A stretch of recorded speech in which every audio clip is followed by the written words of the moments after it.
Graças e paz. Que bom, não é? Estarmos aqui.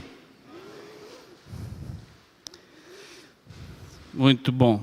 Alguns irmãos foram lá para Minas para participar lá da festa que ocorreu ontem, provavelmente, da comemoração dos 20 anos lá da igreja Pastor Geraldo e a Graça. Outros já estão de férias da escola dominical, algumas crianças já estão aproveitando para... Eita, benção! Um veio. Vai ficar aqui hoje, hein? Vai ficar com a gente. Amém? Que bom que você veio. Deixa eu só arrumar aqui.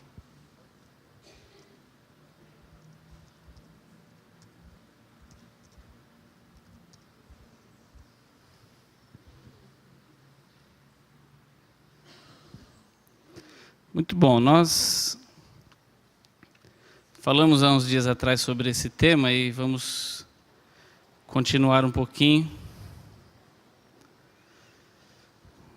Eu creio que nós temos bastante coisa para aprender e crescer juntos aqui, amém? Você teve uma boa semana? Sim? Muito bom. Ótima. Isso é ótimo. E eu espero que você espere que a próxima seja melhor ainda. Amém? Estamos aí já nos últimos minutos, né, do ano. Vamos entrar em um novo ano, 2018. Veja só. Estávamos com medo de não chegar no ano 2000, né? Já estamos no 2018. E o ano parece que cada vez passa mais rápido. E eu gostaria de falar de algo também que eu não sei como você está em relação ao próximo ano, mas eu lhe animo a estar com seu coração cheio, seu coração cheio de expectativas, não é? Há um texto, inclusive foi ministrado aqui recentemente pelo pastor Nilo, algo a respeito disso. Eu queria que você abrisse lá em Efésios 3. Exatamente, versículo 20.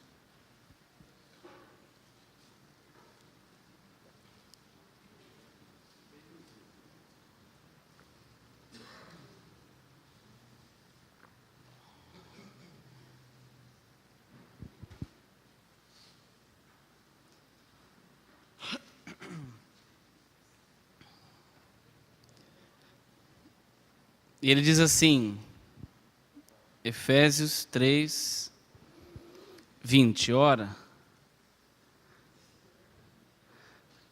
aquele que é poderoso para fazer tudo muito mais abundantemente, além daquilo que pedimos ou pensamos, segundo o poder que opera em nós. Esse texto, né, esse trecho, essa frase, está fazendo referência a duas pessoas, né? Ora, aquele que é poderoso. Quem que é poderoso? Deus, Jesus, né? Para fazer muito mais, diz aí. Não é apenas mais, né? Tudo, muito mais, abundantemente. Muito bem, a gente tem um pouquinho de problema com essa palavra aqui, abundante. A gente parece que não gosta desse termo abundantemente, né? Quando a gente fala, por exemplo, lá de João 10, quando Jesus falou, eu vim para que você tenha vida, e vida em abundância, a gente fica...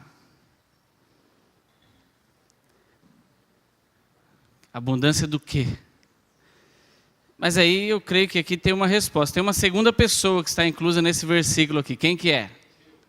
Eu. Muito bem, eu e você. Eu vou lhe fazer uma pergunta, você que estudou bastante, sabe bastante de matemática, né? Pastor Francisco aqui Pastor Francisco é mais da letra pelo menos nas suas demonstrações aqui para nós, do que da matemática, mas conhece matemática também. Eu sei que você estudou bastante matemática. Eu vou lhe fazer uma pergunta. Qualquer número multiplicado por zero, quanto que é? É zero, não é zero? 1 milhão vezes zero é quanto? É zero. 10 milhões vezes zero é quanto? É zero. A Bíblia diz aqui, Paulo estava escrevendo e ele falou assim, ora, Deus é poderoso para fazer tudo muito mais abundantemente, além do quê? Daquilo que ou pensamos. Se você não pede nada, e eu também, e não pensa em nada, o que Deus vai fazer por nós? Nada. Então, é preciso haver uma expectativa. É preciso que eu e você pensemos em algo. Porque se você não pensa em nada, irmão. Alguém lhe pergunta, o que você quer para o ano que vem? Ah, não quero nada. Então, é isso que Deus vai fazer por você. Nada. Porque a Bíblia diz aqui que Deus tinha um monte de coisa para fazer. Muito mais além, abundantemente, coisa maravilhosa. Só que tem um detalhe. É multiplicado por aquilo que você e eu estamos pensando ou pedindo. E aí eu lhe pergunto, o que você e eu estamos pensando ou pedindo? Se é pelo menos uma coisa, olha, 10 milhões vezes 1 é 10 milhões, já muda bem. Agora imagina 10 milhões vezes 2. Eu estou colocando o número para ficar mais fácil da gente entender. Eu não sei o que você está pensando ou quais são as vossas expectativas. Eu sei das minhas, né? Mas eu espero que você tenha bastante. Você teve um ano para pensar em expectativas para o próximo ano. É muito tempo, hein? 365 dias. Muito obrigado. Esse ano é bissexto, acabei de descobrir. 366 dias que você teve de oportunidade para pensar nas coisas que você vai fazer nos próximos 365. Porque o ano que vem não é bissexto. Ok? Então, irmão, eu não sei o que você está pensando. Mas eu espero que sejam coisas boas. Aliás, tem mais 2 textos que vão corroborar com isso, para aumentar as nossas expectativas. Sabe por que é importante? Porque quando você olha para o teu negócio, quando você olha para o teu ministério, nós vamos falar aqui, já estamos falando sobre isso, quando você olha para a tua vida, quando você olha para o teu casamento, quando você olha para a tua família, quando você olha para a tua casa, quando você olha para o Brasil, quando você olha para o contexto em que você e eu vivemos,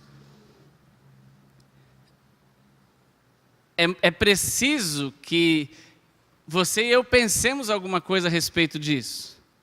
Nós não podemos ficar estagnados no mesmo lugar. Não pode passar 20 anos na nossa vida e as coisas não terem crescido. Eu tenho certeza que coisas cresceram na sua vida. Mas às vezes nós olhamos para as nossas coisas com desânimo. E a Bíblia diz que nós precisamos ter expectativa a respeito das nossas coisas. Porque Deus vai pegar a nossa expectativa e vai fazer muito mais, além daquilo que nós estamos pensando. É o que a Bíblia diz. É básico isso. Como o pastor está falando aqui, um requisito necessário ou imprescindível. Preciso, na linguagem de hoje. Na versão sofisticada, imprescindível. Por exemplo, Salmos 37, 4. Abra lá, por favor.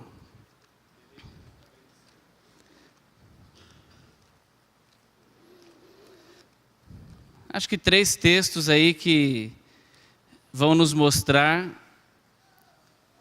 que Deus quer fazer, mas Ele precisa de uma resposta nossa, ou algo que parta de nós. Salmos, capítulo 37, verso 4. Diz assim. Então vamos ler do 3. Confia no Senhor e faz o bem, e habitarás na terra, e verdadeiramente serás alimentado. Isso já é ótimo, né? Não vamos morrer de fome. Mas o 4 diz assim: deleita-te também no Senhor, e Ele te concederá o que deseja o quê? O teu coração, não o coração dele. Então, para que Deus possa nos conceder algo, quem tem que desejar algo? Nós, eu e você. Concorda com isso ou não? Amém, que bom. Irmão, é bom de falar baseado na Bíblia, né? Porque mesmo que você não concorde com quem está ministrando, você é obrigado a concordar, porque você acredita na Bíblia. Então você tem que crer nisso, senão não faz sentido estarmos aqui. A Bíblia está dizendo aqui que Deus vai fazer, se nós aguardarmos nele, aquilo que deseja o nosso coração. E para fechar essa introdução e deixá-lo cheio de expectativa, Jeremias 29:11.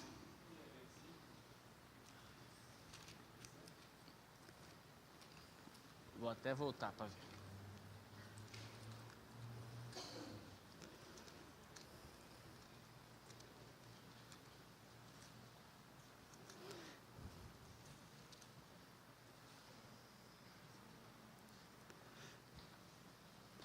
Jeremias 29:11.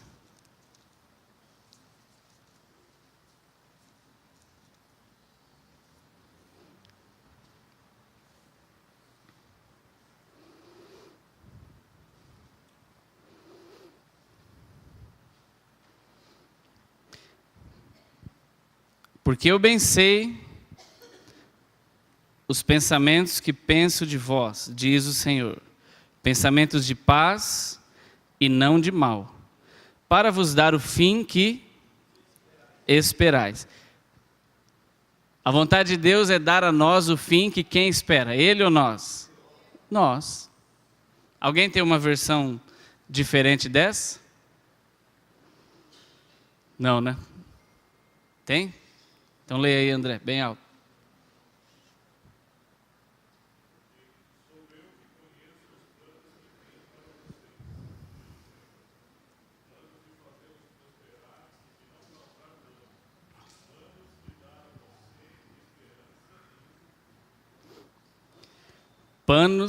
Planos de fazê-los prosperar e não causar dano. Plano de lhes dar esperança e um futuro. Então, irmãos, nós só teremos aquilo que nós esperarmos. Se você tem olhado para as suas coisas, para a tua vida, você precisa esperar alguma coisa boa disso.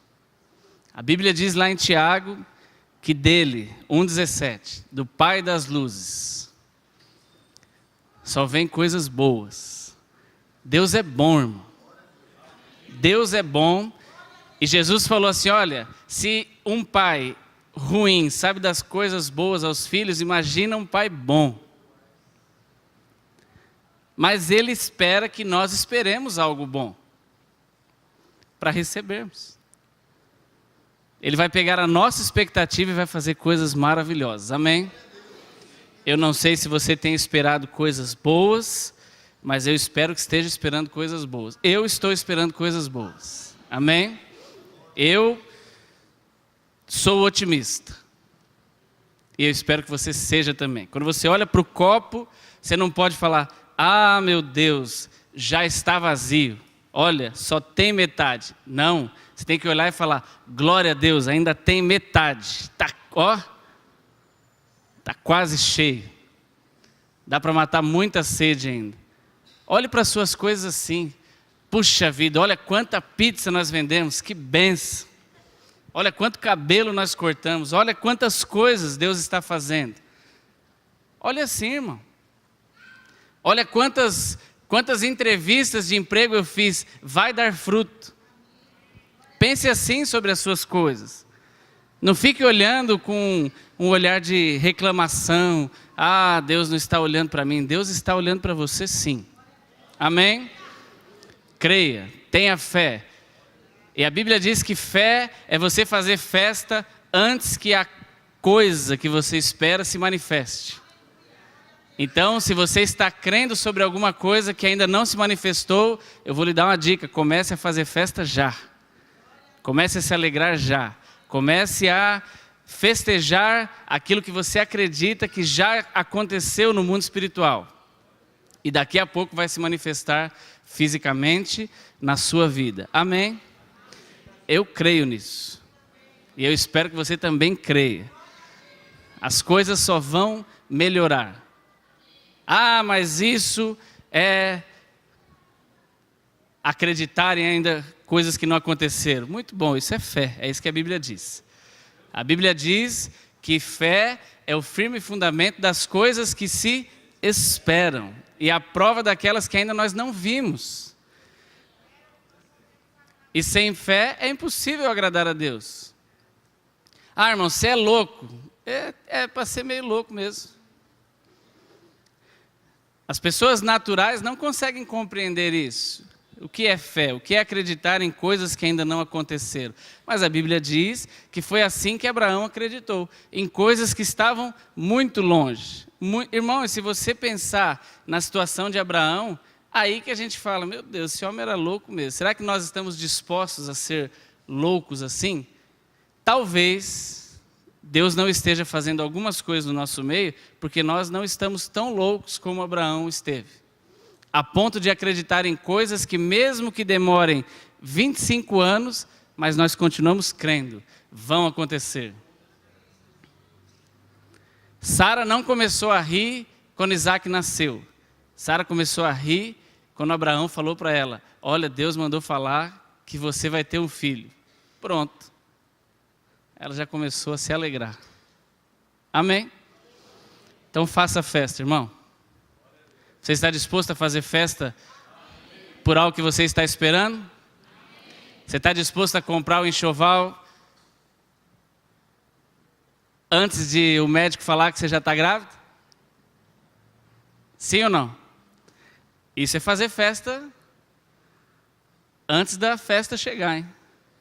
Eita benção.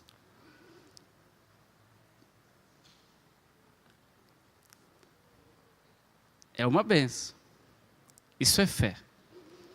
Não espere a cura se manifestar para você começar a se alegrar. Já comece a declarar, glória a Deus, estou curado, antes da cura se manifestar. Antes do exame sair.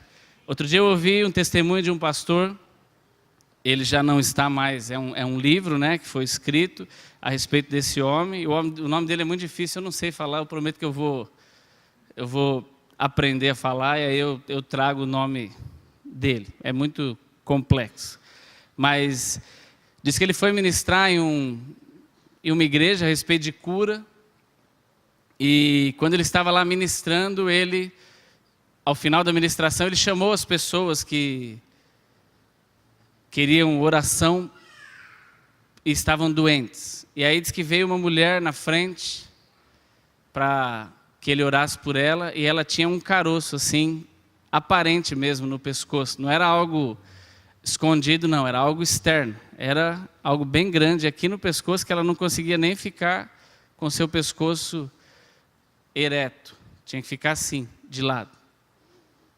E ele orou por ela, e quando ele terminou de orar, diz que ela já começou a chorar, feliz, e falou, hoje eu fui curado.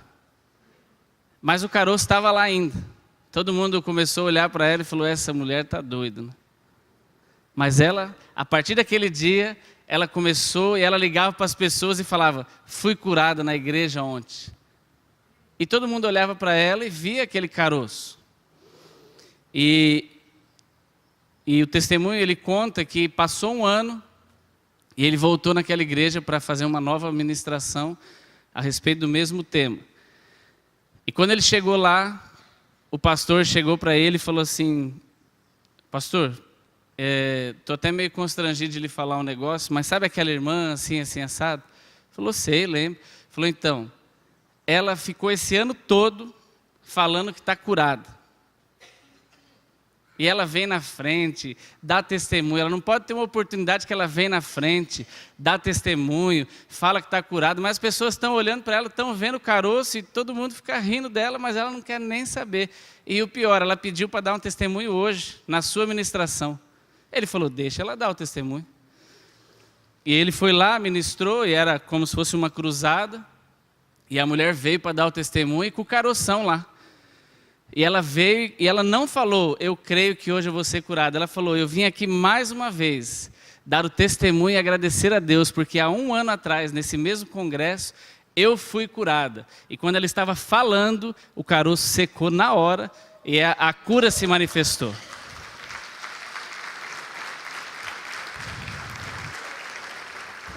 Então, nós não estamos acostumados a agir assim. Mas é assim que a Bíblia diz. Nós estamos acostumados a fazer as coisas de maneira natural. Nós estamos acostumados a dar o passo quando a gente percebe que tem chão. Mas a Bíblia diz o seguinte, anda e se não tiver chão, Deus faz o chão para você. Quando Pedro falou assim, Jesus, se é o Senhor mesmo, eu quero ir aí. Jesus falou, vem. Não duvida, vem. E Pedro foi. E o que aconteceu? Andou. Sobre as águas, algo que você e eu podemos imaginar e fisicamente até comprovar que é impossível aos olhos físicos. Mas acontece que a Bíblia diz que é assim que nós temos que acreditar. Mas eu não consigo crer nisso. É um esforço. Eu também tenho dificuldade. Todos nós temos dificuldade, mas nós precisamos começar a exercitar. Acreditar em coisas para que elas aconteçam e crer mesmo, nos alegrar, fazermos festas. E eu creio que as coisas vão se manifestar. Amém? É um desafio mesmo, não é?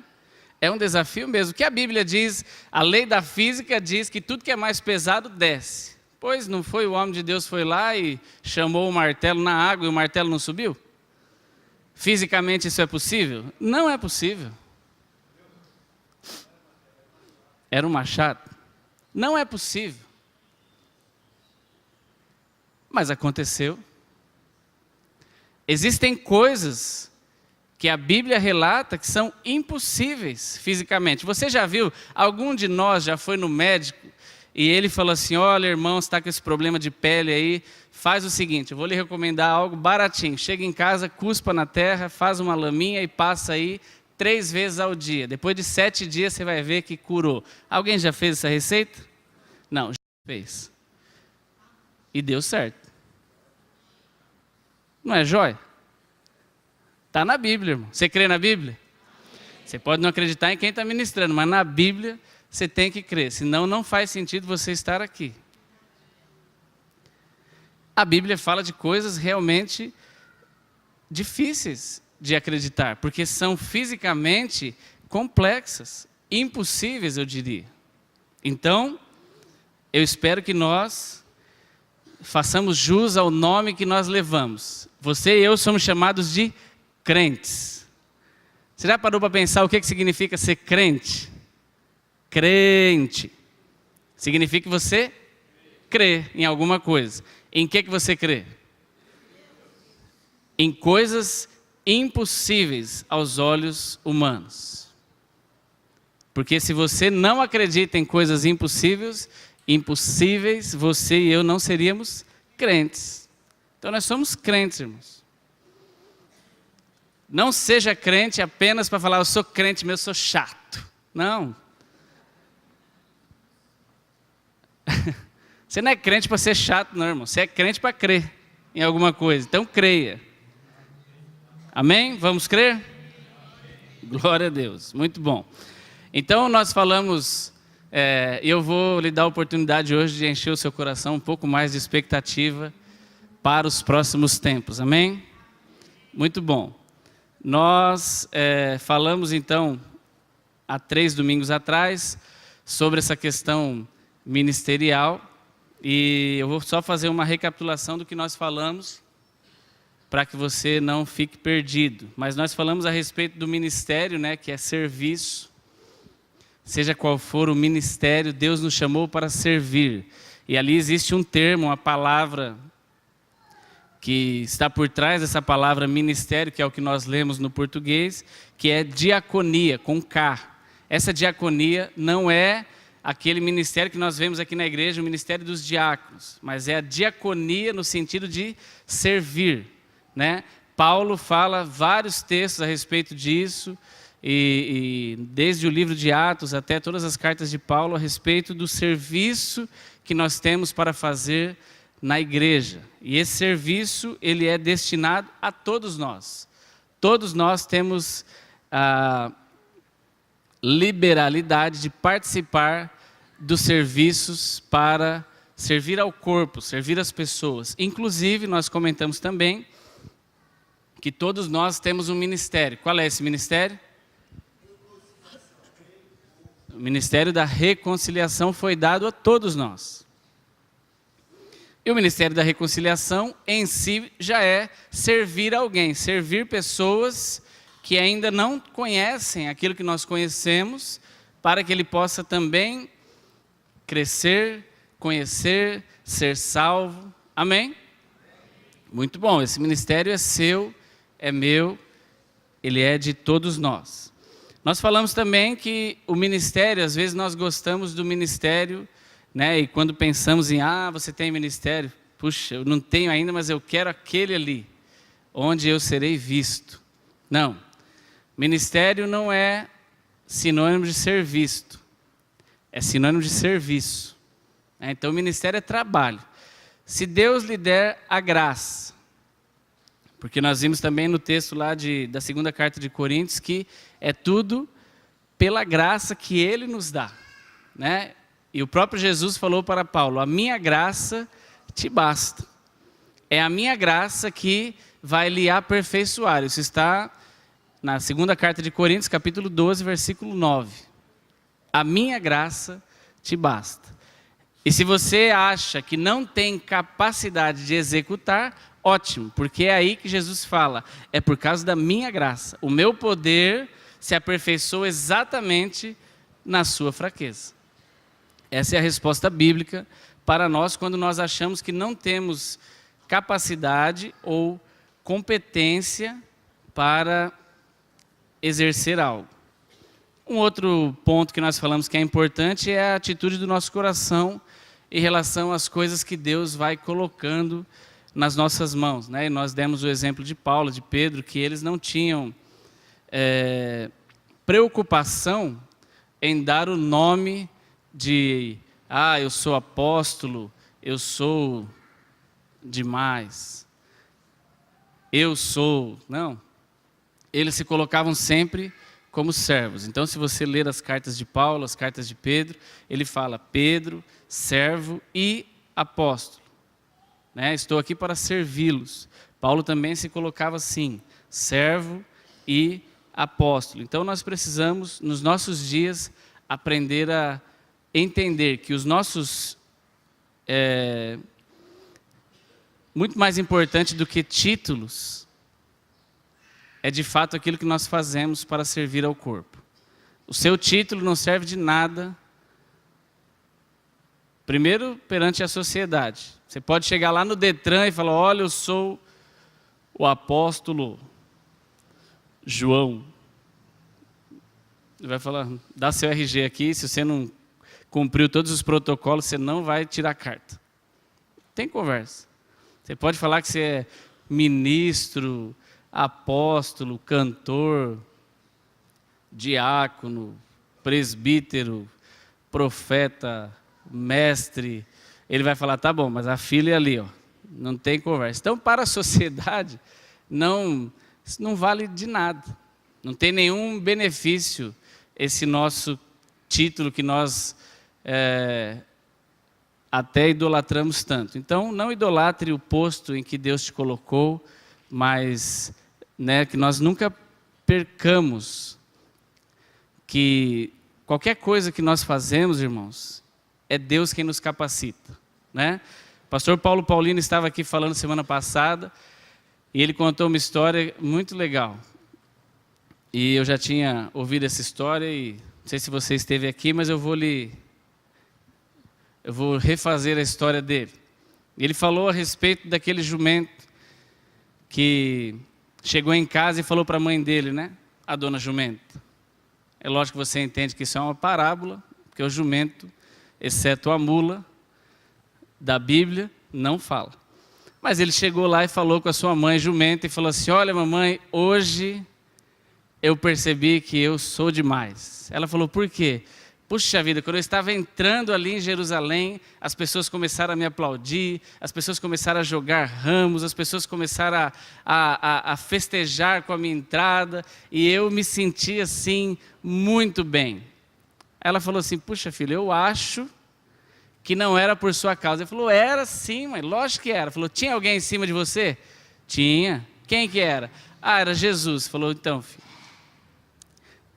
o problema é, tudo isso era por causa de Jesus, porque sem Jesus você é só um jumento, né? Sem Jesus nós não somos nada, então tudo é por causa dele. Sem Jesus, eu não vou lhe dizer que você é só um jumento, e eu também, mas sem Jesus, nós somos só nós. Não temos nada de diferente. Tudo que acontece na nossa vida é por causa dele.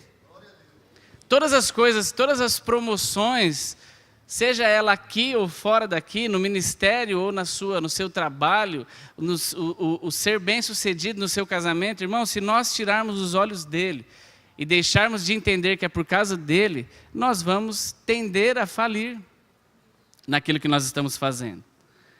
Deus está à frente de tudo e nós não podemos perder a essência disso. Se nós ficarmos arrogantes e soberbos, achando que é por causa de nós, da nossa beleza, da nossa força, da nossa capacidade, olha, temos chance de naufragar. Então, foi sobre isso que nós falamos também. E na igreja, nós também compartilhamos que a importância de haver essa divisão, né? A Bíblia diz que é importante dividir essa questão dos 5 dons ministeriais e também os ministérios de apoio. Mas, apesar de tudo isso, apesar de ser da vontade de Deus que existam profetas, pastores, mestres, apóstolos, evangelistas, há um que é o líder da igreja local e Deus o colocou para que haja ordem, e esse é o pastor.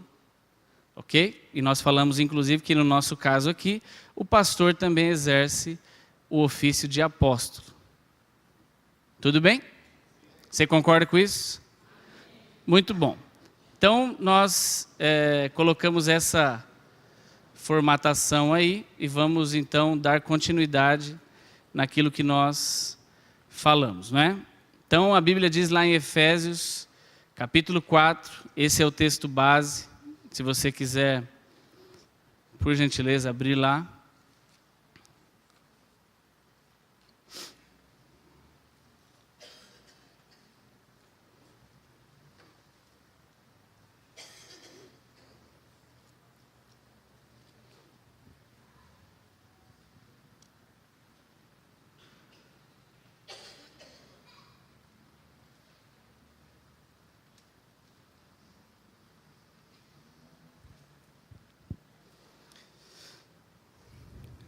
Capítulo 4 de Efésios, versículo 11, diz assim: e ele mesmo é Deus, Jesus, deu uns para apóstolos, e outros para profetas, e outros para evangelistas, e outros para pastores e doutores, querendo o aperfeiçoamento dos santos, para a obra do ministério, para a edificação do corpo de Cristo, até que todos, diga todos cheguemos à unidade da fé e ao conhecimento do Filho de Deus, a varão perfeito, à medida da estatura completa de Cristo. E depois ele continua dizendo o motivo disso. Mas aqui nós percebemos então que essa hierarquia não foi dada por vontade humana. Paulo estava falando, inspirado pelo Espírito Santo, que o próprio Jesus, ele distribuiu esses dons aos homens. Por que ele? Para que nós não possamos falar assim, mas foi injusto. Então, quem distribui os ministérios na igreja é o próprio Deus. Aí você fala assim, mas eu não me lembro de Deus ter descido aqui, né, ou Jesus aparecido aqui em carne, para apontar e falar quem é o quê. essas coisas são confirmadas no coração de quem está na liderança. Há um versículo que diz que todos os que são guiados pelo Espírito Santo são filhos de Deus. Isso está lá em Romanos 8:14. Muito obrigado, pastor Francisco. Então, o que acontece? O nosso pastor, assim como você e eu, tem dentro dele, habitando o Espírito Santo. Você crê nisso? Você acredita que o Espírito Santo habita em você? Amém. Ele mora, ele não vem de vez em quando passear, te visitar, ele mora aí, dentro de você. Né? E esse Espírito, ele testifica aquilo que é da vontade de Deus com coisas que você e eu temos desejado. E ele mostra, por isso que é importante nós sermos submissos a uma liderança, porque pelo tempo, pelas coisas que nós vamos fazendo e mostrando o nosso coração para onde ele aponta, as pessoas estão vendo, Deus está vendo. Acontece que Deus, ao contrário de nós, ele não gosta de ultrapassar a hierarquia.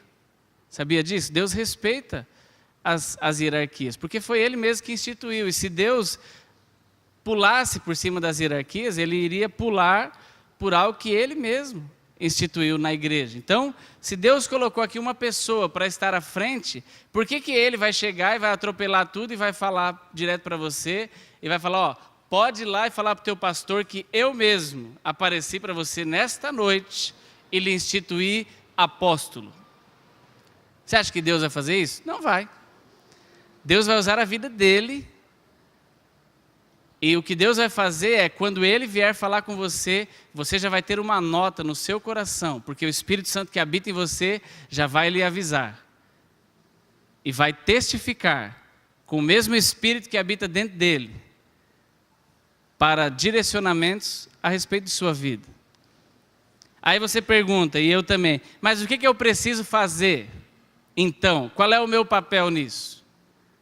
Alguém tem uma dica? Qual é o nosso papel nisso tudo?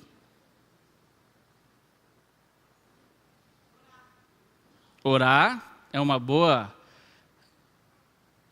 coisa a fazermos, inclusive a Bíblia diz. Mais algum papel? Trabalhar. Quem falou? Ah, irmã, trabalhar, exatamente. Trabalhar em prol disso. Algum outro? Desenvolver os frutos. Muito bom, porque é pelos frutos que vão ser conhecidas as árvores. Está na Bíblia também. Se não tem fruto, ou o fruto não é bom, a árvore não é boa. Mais algum? Obediência. Se dedicar. Então, qual é o nosso papel? Orar, dar frutos, trabalhar, obedecer, ler a Bíblia. Ou seja, resumindo, nos prepararmos.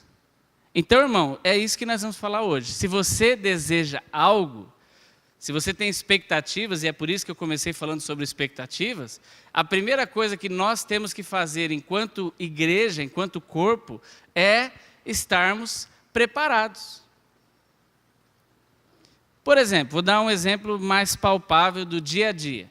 Você sonha em trabalhar numa empresa lá nos Estados Unidos. Tudo bem? Um jovem sonha. Qual é o requisito básico para alguém poder viver nos Estados Unidos? Falar o idioma. Ah, mas eu vou com a cara e a coragem. Vai dar certo? Vai. Até vai. Mas ele vai ter muita dificuldade. Mas é muita, não é pouca não. Alguém aqui já teve a oportunidade de ir para um outro país? Rafa. Amém. Né? Algumas irmãs, irmãos já foram. Olha só, eu fui. Em 2004 eu fui para uma feira a trabalho na Alemanha. Foi a primeira vez que eu saí do Brasil. Desculpe, deixa eu voltar. Não foi a primeira vez. Aos 17 anos eu tinha ido no Paraguai, lá na igreja do pastor Antônio. Mas foi mais fácil, né? Estava no meio da igreja, pessoas que eu conheci. Mas, enfim, eu fui então para a Alemanha, em 2004. E eu não sabia de nada. Entrei no avião e a companhia aérea não era brasileira, já era alemã. Chama-se Lufthansa. E aí eu sentei no avião, eu estava esperando, né? Falei, puxa, elas vão vir falar comigo, as aeromoças, vão me oferecer as coisas. E elas de fato vieram. Eu passei 12 horas tomando água e Coca-Cola. Porque eu não sabia falar nada, pedi outra coisa. Coca é coca. Aqui na Arábia, na Alemanha, nos Estados Unidos, no Paraguai, coca, coca. E água não é, eu tive que apontar, eu quero isso aí. Porque elas não falavam português, só falavam alemão e inglês. Então, irmãos, você pode ir, pergunta para o pastor Rui, a viagem que ele fez, ele já contou aqui, né, o desespero dele em chegar fazer uma escala entre um aeroporto e outro para chegar lá no Egito, sozinho, e as pessoas olhando para ele, o guarda lá tentando falar, é impossível entender alguma coisa. Quando você conversa com os irmãos do Paraguai que vêm aqui, a gente entende, porque eles estão se esforçando para você entender, você está esforçando para entender também, é uma língua parecida, né? É latino, então eles falam nós outros, você já entende que somos nós, e você tenta até lançar um Joe, e vai dando certo. Joe me voe e tal, e aí a gente vai se ajustando, dá certo. Mas vai falar com o alemão. Se você olhar uma palavra alemã, ela não tem vogal, ela só tem consoante. Todo mundo sabe o que é consoante? C, D, H são as consoantes. Vogais, A, E, I, O, U. Então não tem vogal, só tem consoante e uma vogal lá no final. Aí você lê aquilo, meu Deus, o que significa isso? Aí o cara fala, é uma palavra para ele, é lógico que eu falei nada, né? Mas é uma palavra, você fala, o que é isso? Para onde vai, né? Vai lá, onde está o Richard, tenta entender. Marinês tem ido, né? Com frequência. É impossível. Estava conversando ontem com 2 vizinhos lá, um mora do lado da minha casa, é libanês, o do outro lado é indiano. E não dá. Agora, se você quiser ir para um lugar desse, o que você tem que fazer? Aprender o idioma. Aí você fala assim, o meu sonho é ir para a Arábia, o meu sonho é ir para a Alemanha, o meu sonho é ir para os Estados Unidos. Eu estou esperando Deus me mandar. E Deus fala, meu filho, mas eu vou te mandar hoje. Você pode? Você consegue? Você está preparado? Você sabe pedir água? Você sabe ir no bar e pedir alguma coisa para você comer?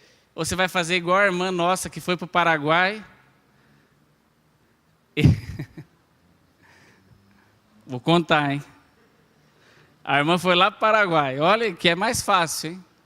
E o pastor Antônio falou para ela ir na avícola, não sei como é o nome da avícola lá, comprar peito de frango. Ela não conseguiu explicar para o homem o que era peito de frango. Adivinha o que ela fez? Fez mímica, irmão. Mostrou o peito e mostrou o frango. Depois de tanto se esforçar, não teve jeito, ela foi obrigada a fazer, Mas é o melhor jeito? Não. É melhor que você saiba falar. Então, se você sonha em estar no lugar desse, se prepare, né? Nos preparemos. Se você sonha em fazer qualquer coisa, por que eu estou falando isso e dando esse exemplo? Porque nós sonhamos, eu sonho em ser apóstolo. Eu sonho em ser profeta. Eu lhe pergunto, você sabe o que o apóstolo faz? Eu faço uma ideia. Não, irmão, para você ser um apóstolo, você tem que não fazer uma ideia, você tem que saber tudo que o apóstolo faz, estar preparado para um dia Deus falar, pode sentar na cadeira do apóstolo. Aí você fala assim, mas isso é pecado. Por quê? Porque eu estarei querendo o lugar do apóstolo. Não, irmão. Se Deus colocou... Você lembra dos textos que nós começamos falando? Deus vai fazer de acordo com aquilo que deseja o nosso coração. Se você deseja algo, você está na igreja, e você e eu, tá bom? Nós estamos lendo a Bíblia, aprendendo a Bíblia, ouvindo a respeito da Bíblia desde a escola dominical, e todas as vezes que nós estamos aqui, nós aprendemos algo de Deus para as nossas vidas. Então você gera expectativa a respeito daquilo. Tudo que está na Bíblia é possível para você. E às vezes nós pensamos assim, isso não é para mim. Mas acontece que a Bíblia não nomeou. Ela não falou, olha, esse texto aqui, é para essa irmã, esse texto aqui é para Beth, esse texto aqui é para Marinês, esse aqui... Não está nominal aqui na Bíblia. É para a igreja. Você é a igreja? Então, se você é a igreja, todas as coisas que estão escritas na Bíblia, é possível acontecer na sua vida. E na minha também. Se é possível, nós podemos desejar, e é saudável isso, não é pecado.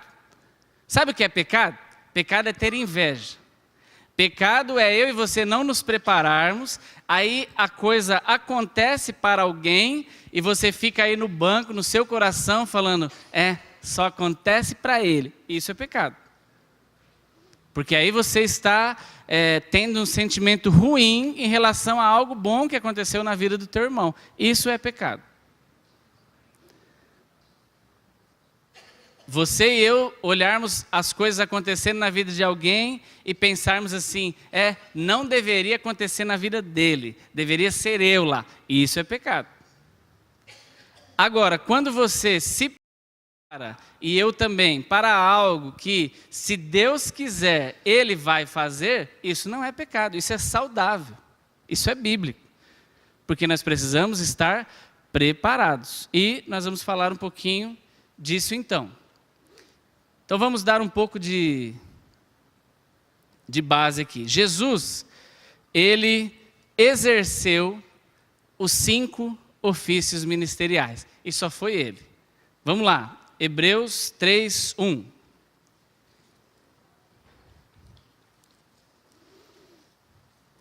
Jesus foi o único. A Bíblia diz que a plenitude do poder estava nele. Ele teve todo o poder. É claro que você entende que eu estou falando que ele como homem, porque ele como Deus, ele tem todo o poder. Mas ele enquanto homem, aqui na terra, durante o tempo que ele esteve aqui, ele teve contido nele todo o poder. Mesmo que Filipenses fala que ele não usurpou esse poder, mas estava lá. Hebreus 3:1 diz assim, pelo que irmãos santos, participantes da vocação celestial, considerai a Jesus Cristo, apóstolo e sumo sacerdote da nossa confissão. Então, ele está falando que Jesus exerceu aqui a função de apóstolo. Mateus 13:57.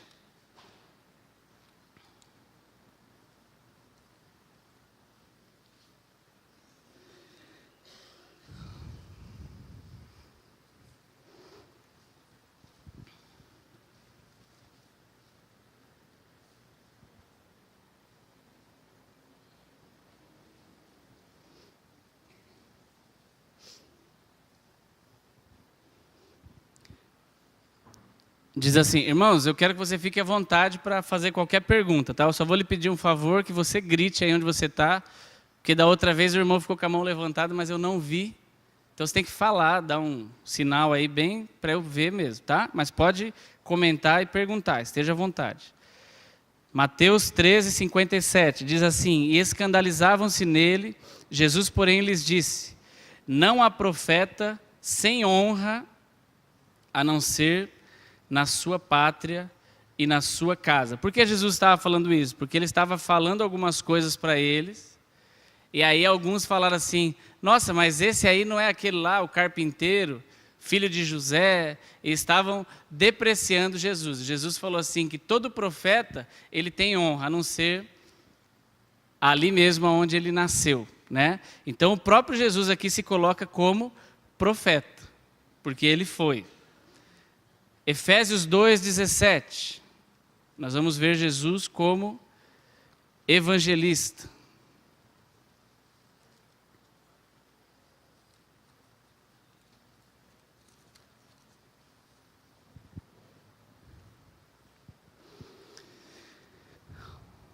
Diz assim: e vindo ele, Efésios capítulo 2, versículo 17, e vindo ele, evangelizou a paz a vós que estáveis longe e aos que estavam perto. Então Jesus foi evangelista. Depois João 10,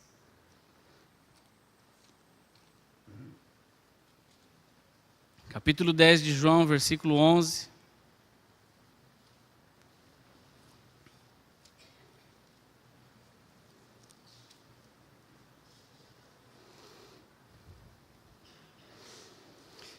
Jesus mesmo falou: eu sou o bom pastor, e o bom pastor dá a vida pelas suas ovelhas, ou pelas ovelhas.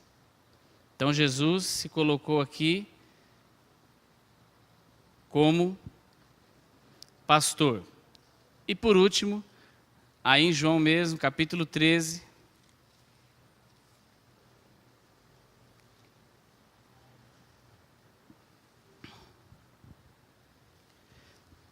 Jesus mesmo disse: vós me chamais mestre e senhor, e dizeis bem, porque eu o sou.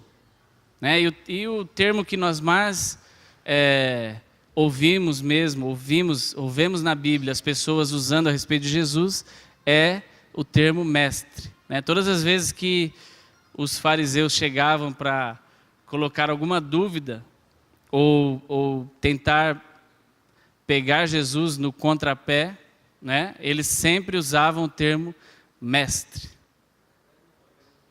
Né? Eles vinham e falavam: mestre, tal coisa. E Jesus sempre se saiu muito bem de todas elas, porque de fato ele era um mestre. Agora, há um texto de Lucas que fala que Jesus crescia em graça e em sabedoria diante de Deus e dos homens. Se o pastor Francisco puder achar, para não ficar sem um endereço, será ótimo. Lucas 2, 52. Muito obrigado. Então diz assim: e crescia Jesus em sabedoria e em estatura e em graça, para com Deus e os homens. Então, nós olhamos esses textos todos aqui que nós falamos e, mas esse era Jesus, porque Jesus é Deus. Claro, Jesus é Deus, mas a Bíblia diz que Jesus, enquanto homem, enquanto ser humano, ele se preparou. Jesus sabia das Escrituras, ele lia as Escrituras. Ele não tinha uma Bíblia tão ajeitadinha como essa nossa aqui, toda divididinha, mas ele tinha os escritos, ele tinha lá os pergaminhos e ele consultava. Quando Jesus estava lá diante do diabo no deserto, ele refutou as ofertas do diabo com a palavra. Ele não inventou aqueles textos. Ele usou a própria Bíblia para dizer: olha, nem só de pão vive o homem. E ele falou: está escrito. Está escrito, você só a Deus adorarás, e só a Ele prestarás cultos. Está escrito, não tentarás. Então Jesus usou 3 textos para rebater as ofertas do diabo, e ele não falou da cabeça dele, ele usou termos bíblicos. Então Jesus se preparou também. Por que nós poderíamos achar na nossa cabeça que, se ele mesmo se preparou para exercício daquilo que Deus tinha como objetivo na vida dele enquanto ele esteve aqui, por que nós não haveríamos de estar preparados? E eu não quero dizer que você se preparar é você ir fazer faculdade de teologia, você ir... Irmão, se preparar é se preparar do jeito que Deus possibilitar que você se prepare. Nós começamos aqui falando a respeito de expectativa. Aquilo que Deus vai lhe dar é o tamanho da expectativa que você tem em relação ao que você quer. O que você quer? Se o que você quer,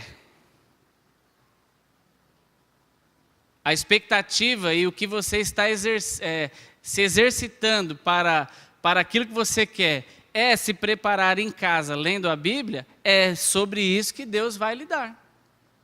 Se o que você quer é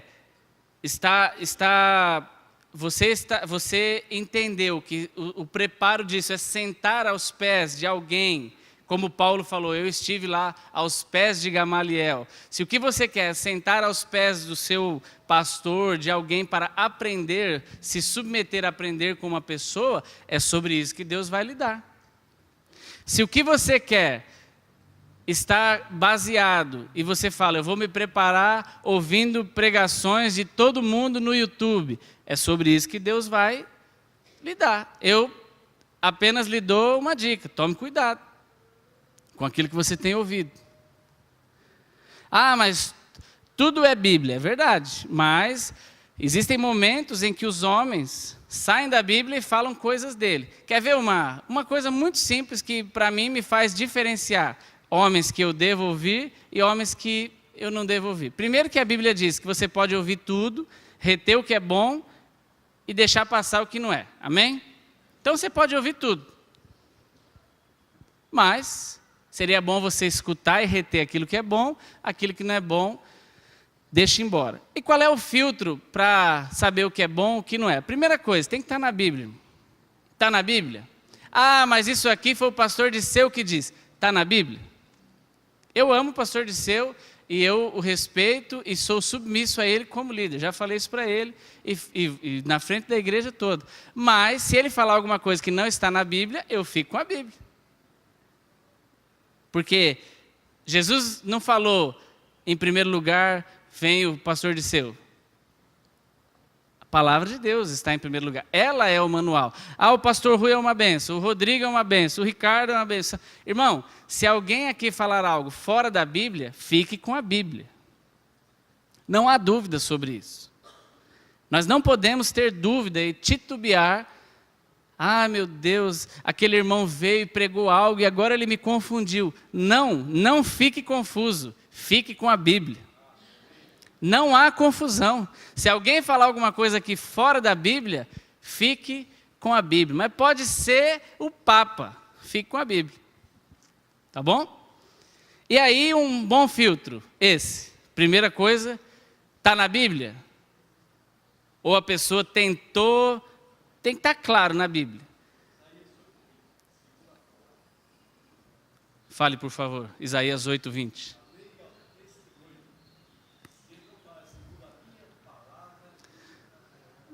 Então o pastor Francisco está falando desse texto de Isaías que fala, se não estiver segundo a palavra, está fora. Eu vou lhe dar uma dica, irmão. Eu não gosto, você já ouviu falar isso, mas vale a pena repetir.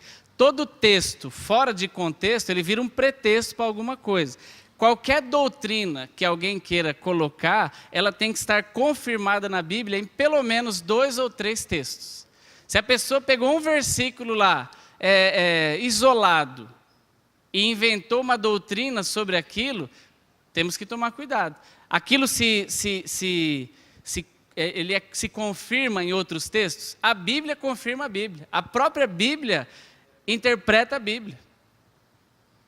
Porque senão nós vamos pegar igual aquele, não sei se você viu há um tempo atrás, uma reportagem do homem que leu lá em Oséias, o pastor, e ele estava adulterando com as irmãs, ele falou, mas isso está na Bíblia.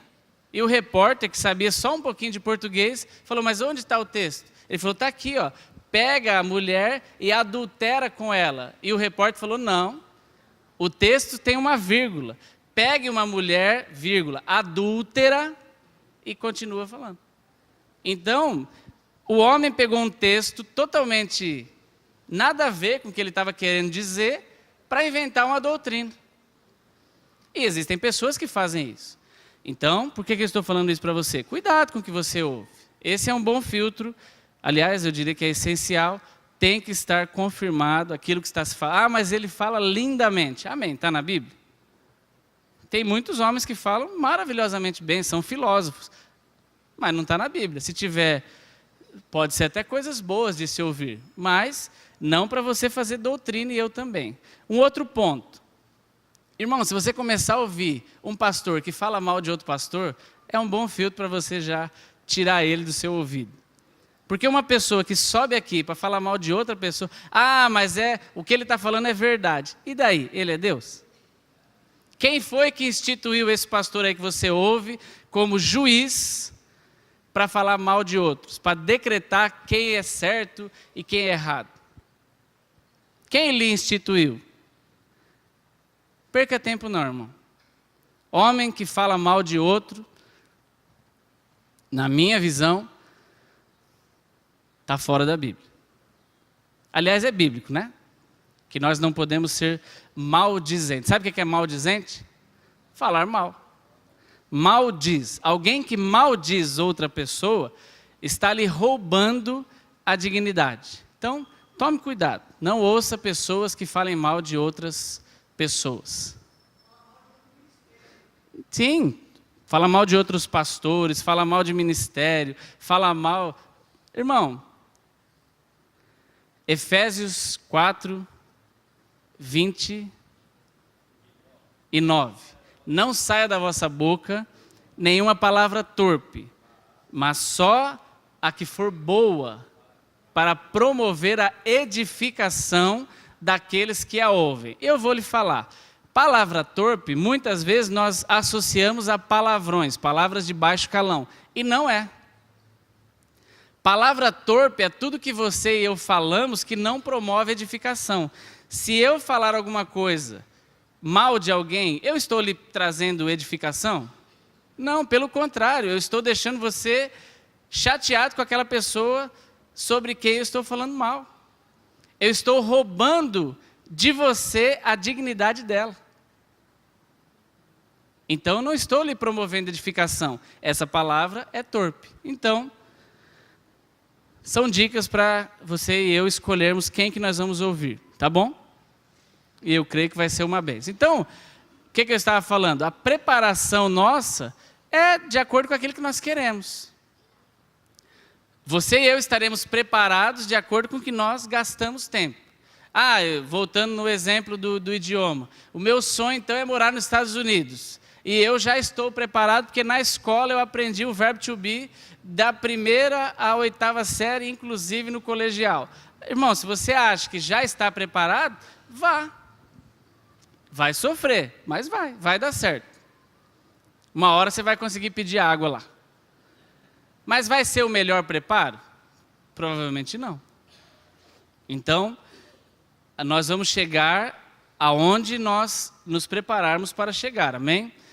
Como deve estar o nosso coração em relação ao ministério? Filipenses 2, 5. Vamos ver alguns textos aqui que falam como deve ser o coração de pessoas que querem alcançar ou que desejam isso. Mas é errado desejar. Não, Paulo falou para Timóteo, olha, quem deseja. 1 Timóteo, capítulo 3, versículo 1. Quem deseja, o termo é esse, deseja. Quem deseja o episcopado ou um desses ofícios, excelente coisa deseja. Então, é lícito que você e eu desejemos. Filipenses 2, 5. Olha um dos sentimentos que tem que haver em mim e em você para que avancemos para o ministério. De sorte que haja em quem? Em vós. Quem são vós? Eu e você, a igreja.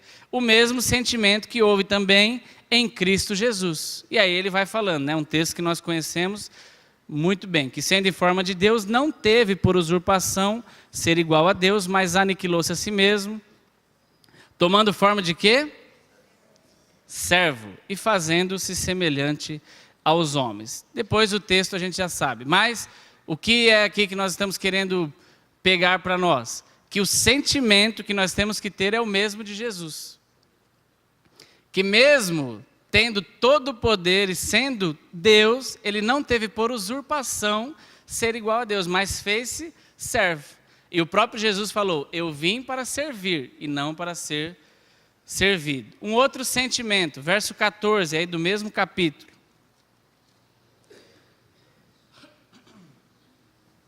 Paulo falando aos Filipenses, no verso 14 ele fala, fazei todas as coisas sem murmurações e nem contendas. Então, se nós desejamos qualquer coisa no ministério, um dos sentimentos que nós temos que ter é não murmurar. Uma das coisas que tem que fazer parte do nosso coração é não murmurar.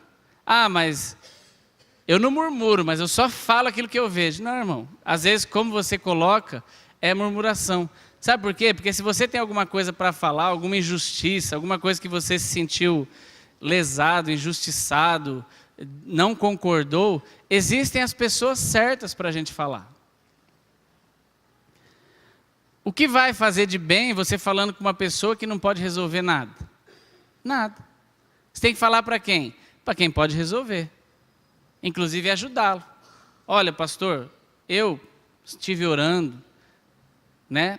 E eu estou percebendo, o Espírito Santo falou algo para mim que eu quero ajudar o senhor. Eu acho, eu creio, quero lhe dar essa opinião, essa sugestão. E aí você fala para ele, para o pastor. Sabendo que ele pode ou não dar ouvidos àquilo que você falou. Você vai ficar bravo? Não pode, porque a Bíblia diz aqui que você não pode murmurar e nem fazer contenda. Ok? Então o coração de quem quer estar no ministério deve também passar por esse filtro aqui. Não pode ser um murmurador e nem um fazedor de contendas. Primeira carta de Coríntios, capítulo 4.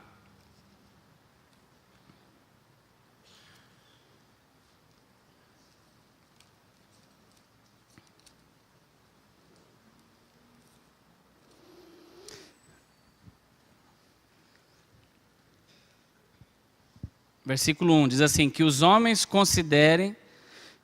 nos considerem como ministros de Cristo e despenseiro dos mistérios de Deus. Esse termo aí, ministros, nesse texto que Paulo escreveu, a palavra é uperetes. Uperetes ou ruperetes, né, que tem um H aí na frente. Esse termo é usado para aqueles remadores. Você já assistiu algum filme onde os homens estão no navio, aqueles navios antigos, obviamente, onde existiam aqueles remadores, um monte de remadores, assim, um do lado do outro. Aquele filme, o Ben-Hur, exatamente. Talvez seja um bem conhecido de nós, que tem esses homens remadores. Esse termo aí é o que Paulo usa para falar, nós somos remadores. O que faz um remador? Vale a pena para aqueles 12 homens, sei lá quantos homens que estão ali, sempre são impares, né? Porque não pode haver desequilíbrio. Mas faz sentido que um lado tenha homens fortes e do outro lado homens fracos? Não faz sentido. Faz sentido que tenha uma criança e um homem, cada um com remo? Não, porque senão o barco vai desequilibrar. Então os remadores têm que caminhar todos na mesma intensidade. Todos têm que estar com a mesma energia. Todos têm que estar sincronizados, harmonizados, para que o barco tenha uma velocidade boa, constante, uma direção correta, né? Então, Paulo estava se colocando aqui como um remador, como aquele que, olha, os homens olhem para nós e nos considerem remadores. O remador aparece no barco? Não. Se você lembrar do filme, o remador está meio que no porão do barco. Pessoas que estão lá nos bastidores. Mas é importante? É lógico que é. Porque se não tiver, o barco não anda. Ok? Aí alguém pode falar assim, mas o meu barco é a motor. Mas a Bíblia está falando que você e eu somos os motores do barco, irmão. Então somos nós que temos que fazer esse barco andar. Amém?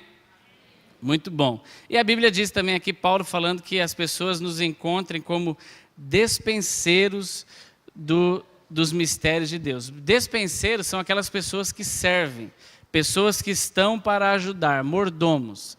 Pegam aquilo que é de outra pessoa e cuida com cuidado. Então, Deus nos chamou para sermos servidores, remadores e mordomos. Qual a importância desses 5 dons na igreja? É um dos textos mais fáceis da gente ver. Está ficando claro até aqui? Muito bom. Efésios, capítulo 4, versículo 12. Ele fala da importância, para que esses ministérios na igreja. Para que isso? Para que essa organização? Versículo 12 do capítulo 4 diz assim: querendo o aperfeiçoamento dos santos para a obra do ministério, para a edificação do corpo de Cristo. Muito bem, pelo menos 3 coisas aí ele já falou, né? Aperfeiçoamento dos santos. Quem aqui é santo? Amém. A Bíblia diz que todos nós somos santos, separados. Então, um dos motivos de ter essa organização na igreja local é o aperfeiçoamento das pessoas que fazem parte da igreja local. A obra do ministério, né, para que o ministério seja organizado, ordenado, para que seja uma obra. Quando falo em obra para você, eu creio que te remete a uma construção e ninguém consegue entender uma obra bagunçada. A obra tem que ser algo organizado, as paredes têm que fazer sentido. O telhado tem que estar no lugar do telhado, a parede no lugar da parede.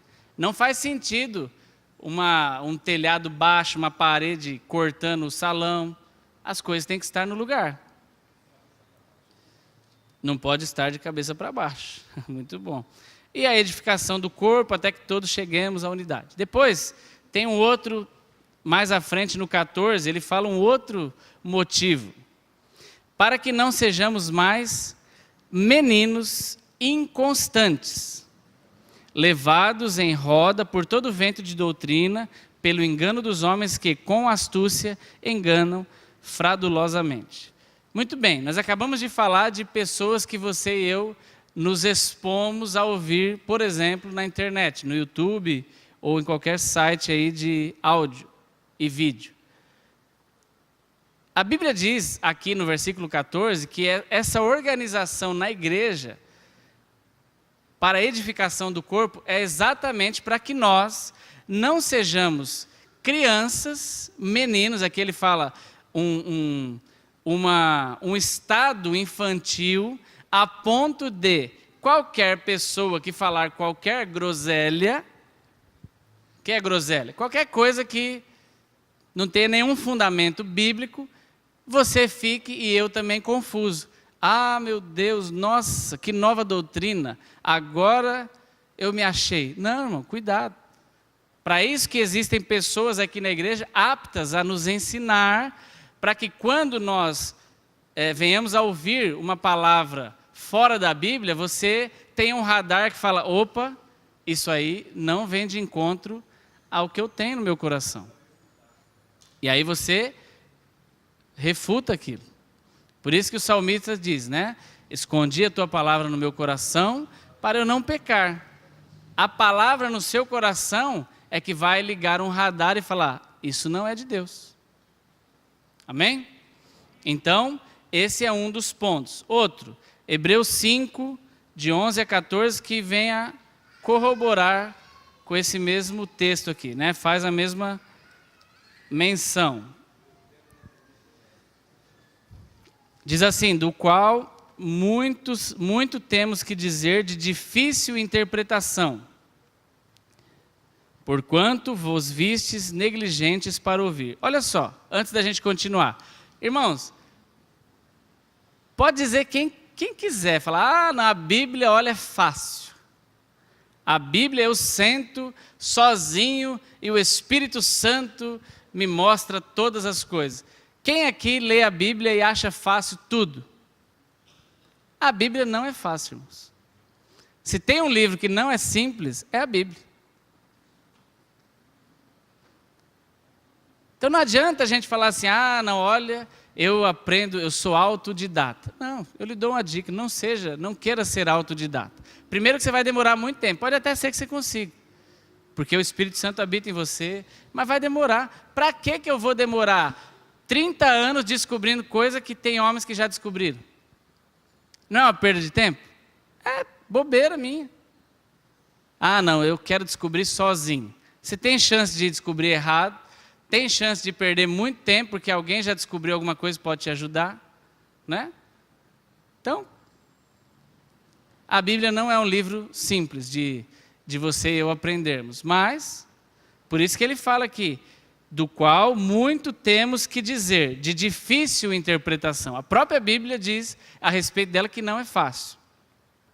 Porquanto vos fizestes negligentes para ouvir, porque devendo já ser mestres pelo tempo, ainda necessitais de que vos torne a ensinar e quais sejam os primeiros rudimentos da palavra de Deus, e vos haveis feito tais que necessitais de leite e não de sólido mantimento.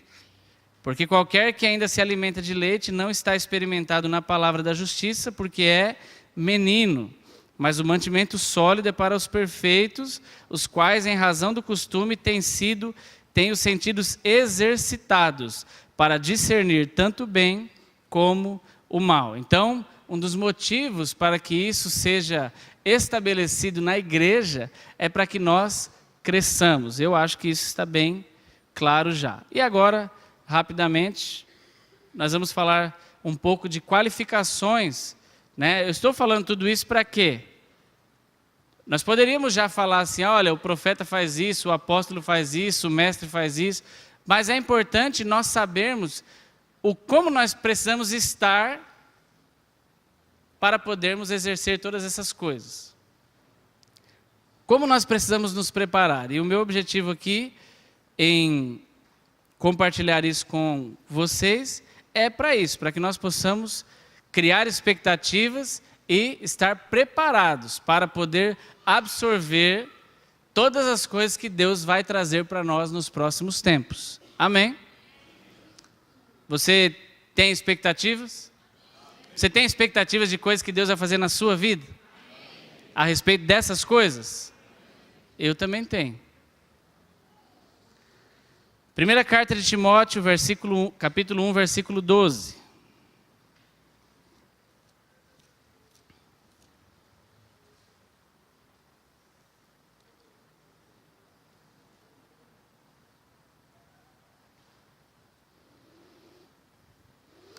E dou graças ao que me tem confortado, a Cristo Jesus, Senhor nosso, porque me teve por fiel, pondo-me no ministério. Por que o próprio Jesus colocou ele no ministério? Porque entendeu, percebeu pelos frutos que ele era o quê? Fiel. Então, uma qualificação importante para exercer o ministério, seja qual for, é a fidelidade. E aí nós temos dois exemplos interessantes aí que nós podemos ver rapidamente. Hebreus 3, 5. E na verdade Moisés foi fiel em toda a sua casa, como servo, para testemunho das coisas que se haviam de anunciar. Você acha que Moisés teve um ministério importante? Puxa vida, né? Talvez um dos maiores que a Bíblia relata. Eu creio que foi algo muito importante, mas Deus achou algo na vida de Moisés, no seu coração, fidelidade. E a Bíblia diz aí que por isso ele pôde exercer aquilo que Deus tinha para ele exercer. Primeiro livro de Reis, versículo 19, 21, ele fala de um homem também fiel. Diz assim: e voltou, pois, de trás dele, tomou uma junta de bois e os matou, e com os aparelhos dos bois, cozeu as carnes e deu ao povo e comeu. Então se levantou e seguiu a Elias e o servia. Ele está falando aqui de Eliseu. Ele está falando que Eliseu foi um homem que serviu a Elias, foi fiel. E é interessante, um pouco mais à frente aí,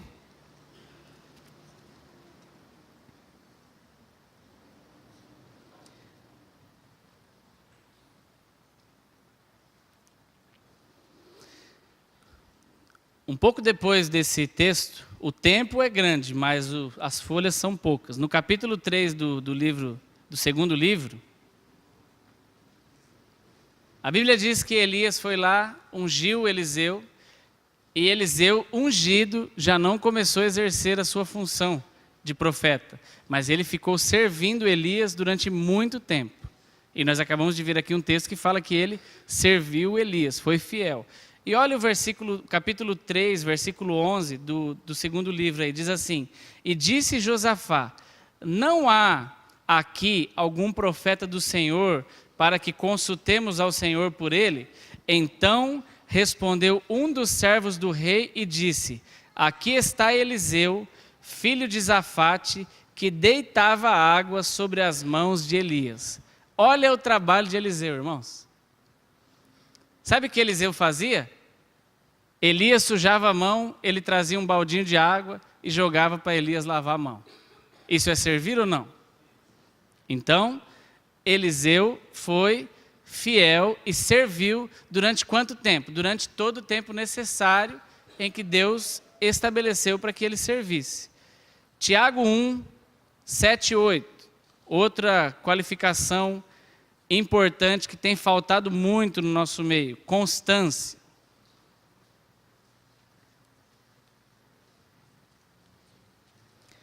As pessoas querem servir, querem fazer, mas não conseguem ser constantes, né? E Paulo falou lá na primeira carta de Coríntios 15, 58. Portanto, meus amados irmãos, sede firmes e constantes, sempre abundantes na obra do Senhor, sabendo que o vosso trabalho não é vão no Senhor. Então, Paulo estava incentivando-nos a ser constantes. Agora, olha o que fala sobre quem não é constante. Tiago 1,7. Não pense tal homem que receberá do Senhor alguma coisa. Vamos ler o 6 para a gente entender o contexto. Ele está falando aqui, vamos ler o 5, vai. Está falando assim, se algum de vós tem falta de sabedoria, peça a Deus que a todos dá liberalmente, e não o lance em rosto e ser-lhe-á dada. Peça, porém, com fé, não duvidando, porque o que duvida é semelhante à onda do mar, que é levada pelo vento e lançada de uma banda, de uma para outra parte. Aí ele fala, não pense tal homem que não tem fé, que receberá do Senhor alguma coisa, que não crê. O homem que não crê, não ache que Deus vai lhe dar alguma coisa. O homem de coração dobre, o que é coração dobre? Um coração que está dividido entre, eu vou para cá ou eu vou para lá. Inconstante. O homem de coração dobre é inconstante em todos os seus caminhos. O que é isso? Meu Deus, eu não sei se caso ou se eu compro uma bicicleta. Irmão, sai de cima do muro. Decida. Você tem o Espírito Santo dentro de você. Ore, né? Tome decisões.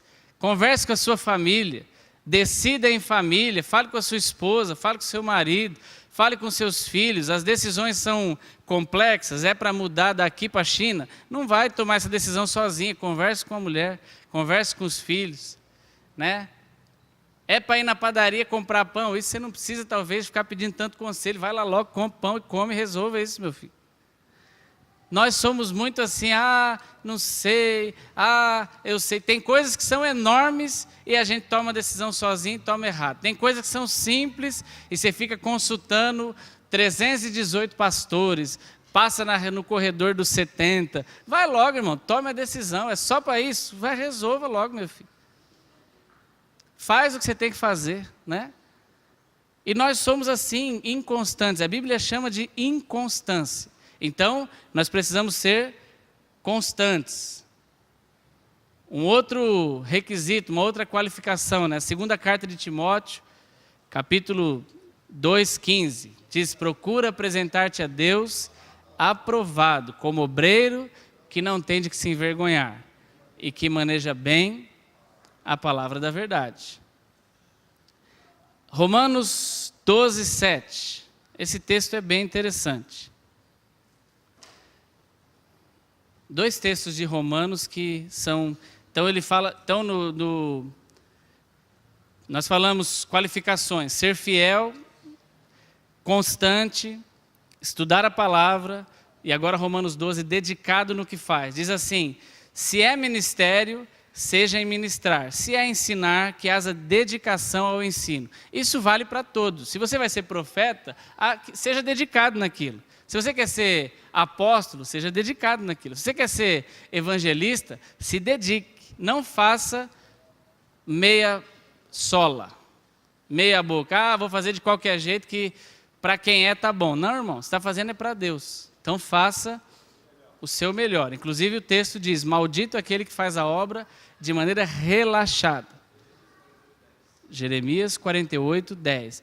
E Romanos 12, 3. Aí no mesmo texto, precisa ser coerente com aquilo que Deus lhe deu. Olha só. Versículo 3 de Romanos 12 diz assim: porque pela graça que me é dada... Lembra que nós falamos o que aperfeiçoa o homem para o ministério? A graça. E Paulo fala assim: porque pela graça que me é dada, digo a cada um dentre vós que não saiba mais do que convém saber, mas que saiba com temperança, conforme a medida da fé que Deus repartiu com cada um. Alguém tem uma versão diferente dessa? André, leia aí, por favor.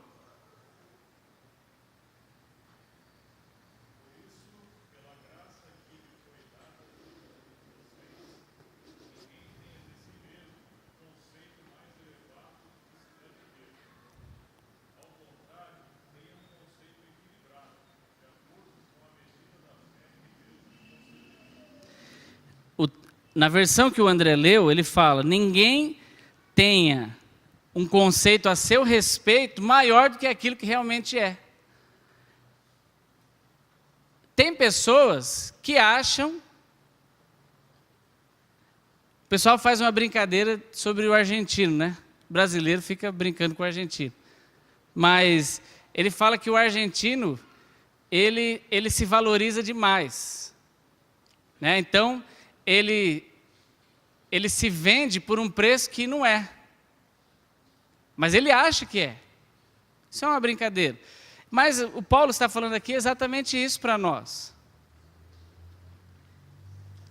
Às vezes nós somos arrogantes a ponto de falar: não, mas olha, isso aí eu sei, e não tem condições. A pessoa quer gravar um CD, mas você não canta, irmão. Não dá para você fazer outra coisa? Não, eu quero cantar porque Deus falou comigo. Olha, eu cantando no chuveiro, quando eu olhei no espelho, era o próprio Jesus olhando para mim e falando que eu sou cantor. Mas não adianta. Mas nem que você nascer de novo, trocando a caixa torácica. Se não canta, não canta. É um exemplo, tá bom? Então, às vezes, o que Paulo está falando? Não ache de você mesmo mais do que você é. Se você está aqui, se limite, se prepare, faça bem até aqui. Não queira ser aquilo que você não é. Seja bem aquilo que você é. É isso que Paulo está falando. Seja coerente com aquilo que Deus lhe deu. Não queira ser além daquilo que Deus lhe deu. Amém? Está claro isso? Seja aquilo que Deus lhe deu para ser. Depois, um texto para a gente ir fechando já. Atos 20, 24. Um texto de... Nós temos que ser consagrados, né? Realmente dedicados ao ministério. Não significa que você tem que abandonar o seu trabalho para se dedicar ao ministério. Mas significa que dentro das suas condições, você precisa ser o melhor consagrado que você puder. Capítulo 20 de Atos, versículo 24 diz assim: mas em nada tenho a minha vida por preciosa, contanto que cumpra com alegria a minha carreira e o ministério que recebi do Senhor Jesus, para dar testemunho do evangelho da graça de Deus. O que ele estava falando aqui é exatamente isso. A minha alegria é fazer bem feito aquilo que eu posso fazer. E o que eu posso fazer de bom? eu posso fazer o melhor que eu puder com aquilo que eu tenho nas minhas mãos, com as minhas condições, não é?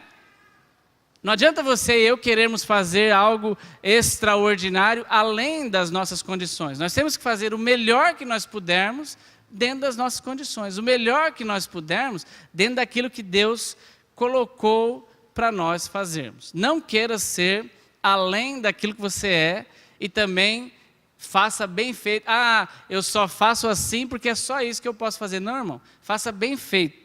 A Bíblia diz, o próprio Jesus falou para você e eu sermos fiéis no pouco, para que nós possamos ser colocados sobre o muito. Então, aquilo que você tem para fazer, já faz direitinho, faz bem, né?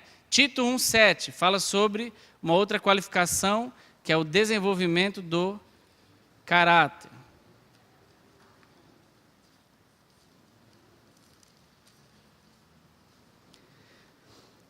Porque convém que o bispo, ele já usa o termo de alguém que está no ofício, seja irrepreensível como despenseiro na casa de Deus, não soberbo, nem iracundo, nem dado ao vinho, nem espancador, nem cobiçoso e de torpe ganância. Então existem coisas, depois ele continua, mas dado à hospitalidade, amigo do bem, moderado, justo, santo, temperante, retendo firme a fiel palavra que é conforme a doutrina, para que seja poderoso, tanto para admoestar como a sã doutrina, como para convencer aos contradizentes. Então, Paulo está dando aqui algumas dicas, né, algumas coisas para Tito, a respeito de como ele tinha que ser a sua conduta, para que ele pudesse exercer a função que ele estava se dispondo ali a exercer.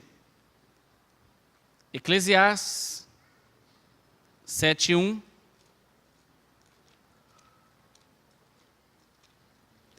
Aí você fala, mas é muito texto. Mas são textos bons para que você e eu sejamos convencidos pela palavra e não pelo ministro dessas coisas.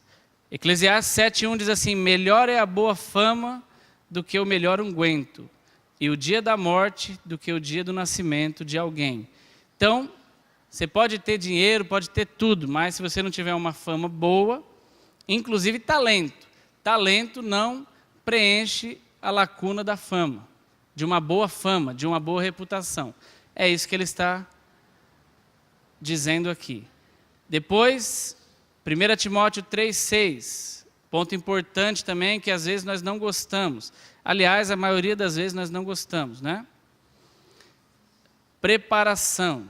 Nós gostamos de queimar etapa. Todo mundo hoje está querendo ser igual ao miojo. Não, irmão.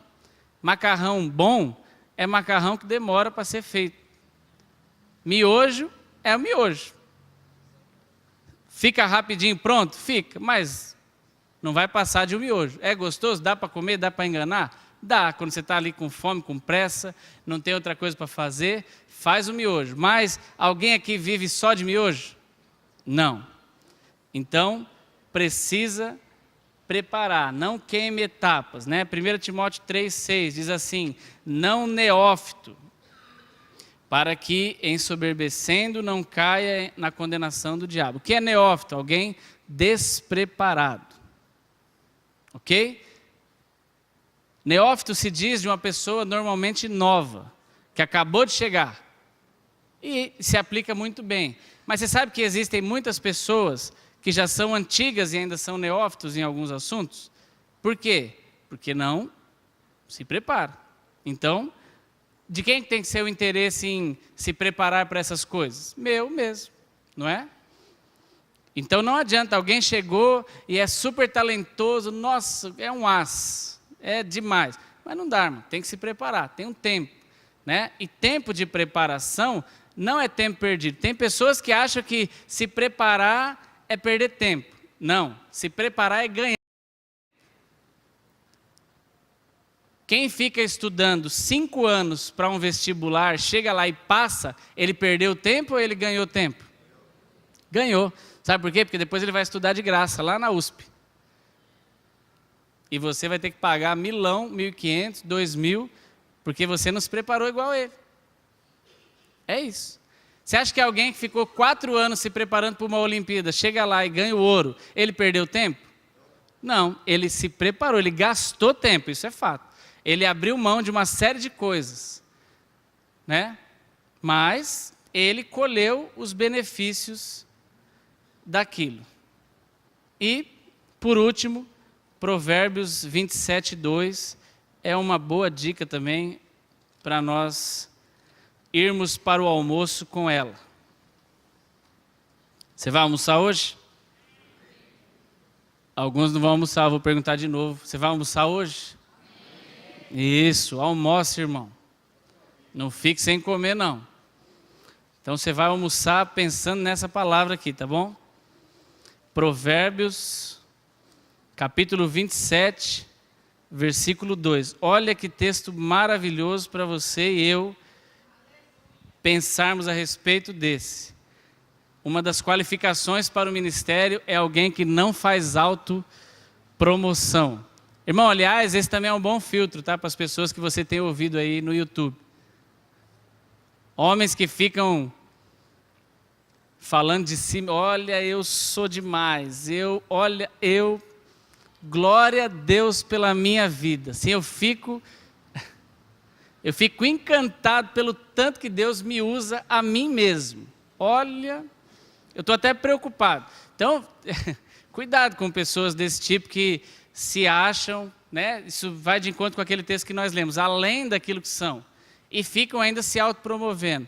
É muito ruim quando alguém faz autoelogios. Sabe quem tem que me elogiar como marido? Não sou eu, não. É quem me tem como marido. Sabe quem tem que lhe elogiar como pai? Não é você falar, nossa, olha, eu sou um pai. Quem quiser aprender a ser pai, venha após mim.